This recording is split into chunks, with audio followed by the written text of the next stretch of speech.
वाडीपुढे या गावातील घडलेल्या घटनेचा तीव्र शब्दात निषेध करतो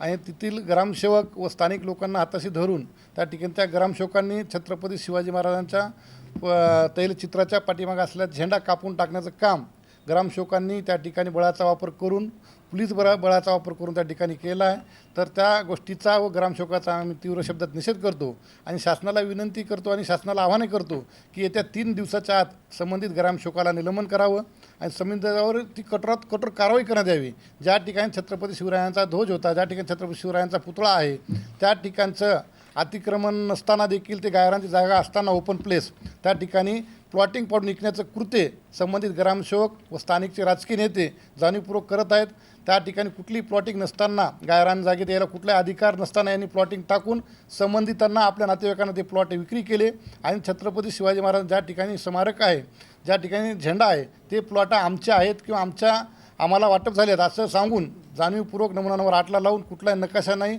कुठल्याही वरिष्ठांची परमिशन नसताना स्वतःच्या घशात घालून घेण्यासाठी प्लॉटिंग करून परंतु छत्रपती शिवाजी महाराज अपमान करून अशा पद्धतीनं जर ग्रामसेवक आणि स्थानिकचे लोक जे जागा हडपण्याचं काम करत असतील तर स्वाभिमानी संभाजी ब्रिगेड व स्वराज्य गप्प बसणार नाही। कारण का त्या ठिकाणी का वाडीपेडचा गायरांचा विषय फार मोठा आहे, परंतु आम्हाला स्थानिक विषयावर न जाता त्यांना आमची एवढीच विनंती आहे की ज्या ठिकाणी छत्रपती शिवाजी महाराज किंवा महापुरुषांचे झेंडे, महापुरुषांचे पुतळे असतात त्या ठिकाणी तुम्हाला काय गायरान आहे का, गावच्या चौकून गायरान आहे, त्या ठिकाणी तुम्हाला प्लॉटिंग टाकायची तर टाका तुम्ही संबंधित वरिष्ठ अधिकाऱ्यांना बोलून। पण काल ज्यावेळेस रात्री 15 तारखेला ग्रामसेवक मॅडम त्या ठिकाणी जाऊन जे दादागिरी करत आहेत, जे आरेराईची भाषा करत आहेत, रात्री 8 वाजता 8:30 वाजता ते झेंडा कापायचं काम करत आहेत, त्यांना कुठल्याही वरिष्ठ अधिकाऱ्याचा आदेश नसताना, BDO साहेबाचा किंवा तहसीलदार किंवा कुठल्याही वरिष्ठ अधिकाऱ्यांचा आदेश नसताना स्थानिक